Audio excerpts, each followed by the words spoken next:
to week 2 spelling. So I'm on our Class Central webpage here, week 2 spelling. I'm going to click on that and go through the words with you. So here we go. Please say them after me as I say them and make sure you practice the words. Okay, number 1, concern.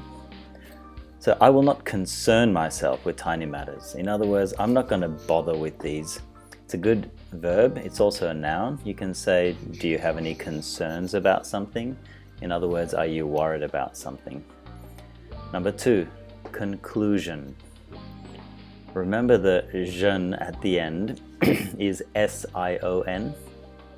Many words end in jeune, like that, conclusion.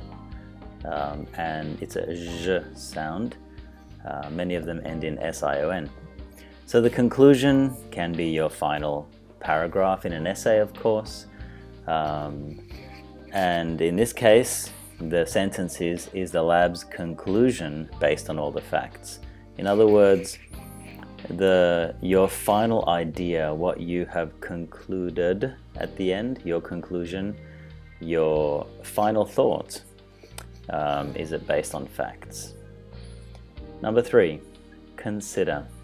As a verb, if I ask you to consider what I have said, I'm asking you to think about it. Think very carefully about it. So, for example, Mr. Payton in an assembly might say, please consider the consequences of your actions before you do something. So think carefully about it.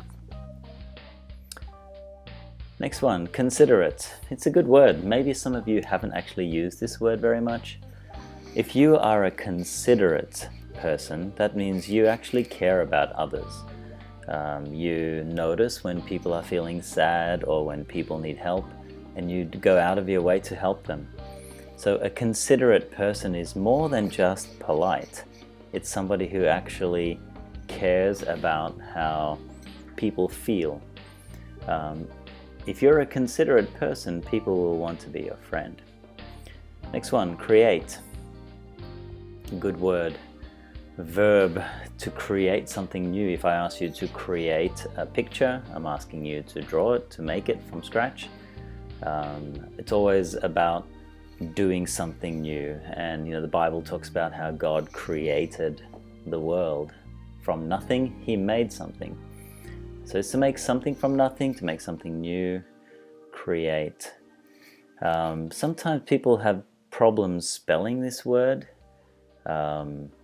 It's got the A-T-E on the end. So if you remember, like ate, I ate something. Create. It might help you to remember. Number 6, curious. If you're curious about something, you really, really want to know. Little children are very curious. They're always looking for new things. And if they see something, they just want to know how it's made or where it came from, and asking lots of questions. I think if you are a curious student, you'll succeed in school. If you're always interested to find out, especially in things like science, like to be curious and think, why? Why does this happen? How does it happen? Asking questions. A synonym here, inquisitive, means to ask questions. And so if you're curious, you actually ask questions. Next one, capable. Capable. If you are a capable student, you're able to do a lot of things. If you're a capable basketball player, that means you're really good at basketball. If you're a capable, sometimes you might say, I'm really capable with using IT, with using my iPad. It means that you are good at something, able to do something. Next one, conscious. If you are conscious, it means you are awake and you can understand and you can talk. Of course, if you're unconscious, the opposite is you're out of it. Maybe you've been hit by something and you're unconscious. Another way of using this word is to say something like, even though it was dark, I was conscious of my surroundings. In other words, I was alert, I was looking, I was aware that something, I was aware of everything around me, so I was conscious of it. Next one. Oh, by the way, conscious, the S-C-I-O-U-S. Make sure you pay attention to this part here, S-C-I-O-U-S, and practice that because it's an easy word to misspell. Number 9, controversial. Controversial.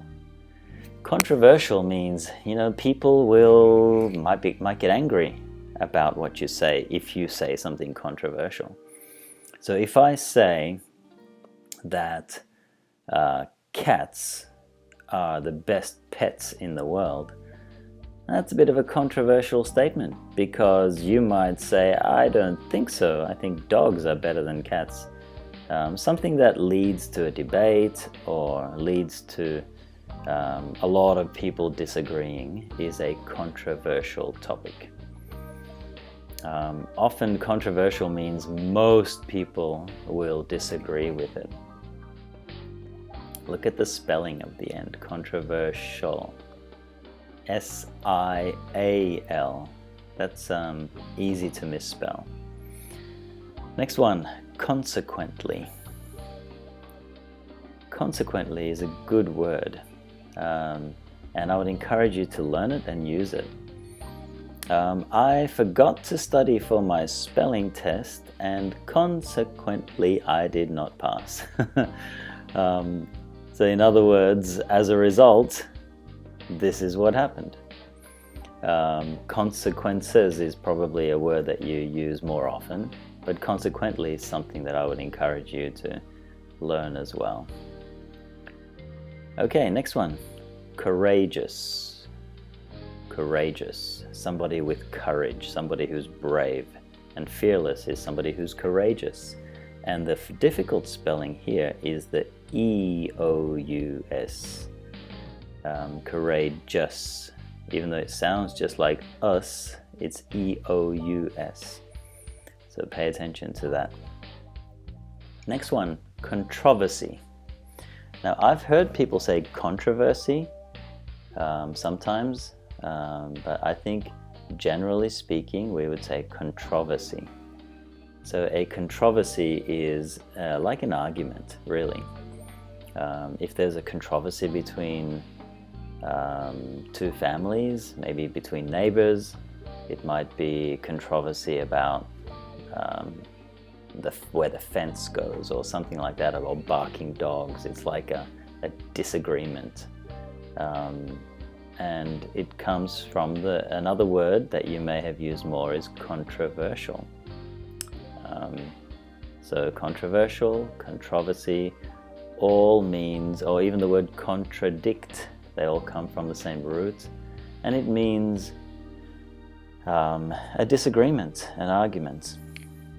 Okay, next one, poetic devices. Now I'll use this quite a lot in class. I'll say make sure that you are looking at the poetic devices in this poem. And when you do your oral presentation, I will be asking you to analyze some of the poetic devices. So the devices are like the tools, the poetic tools that the poet has used to make the poem come alive. So similes and metaphors and alliteration, all those are poetic devices. Next one, stanza. Stanza, I think you should know this. If you don't, make sure you learn it because we're studying it right now. Instead of paragraphs, a poem has stanzas.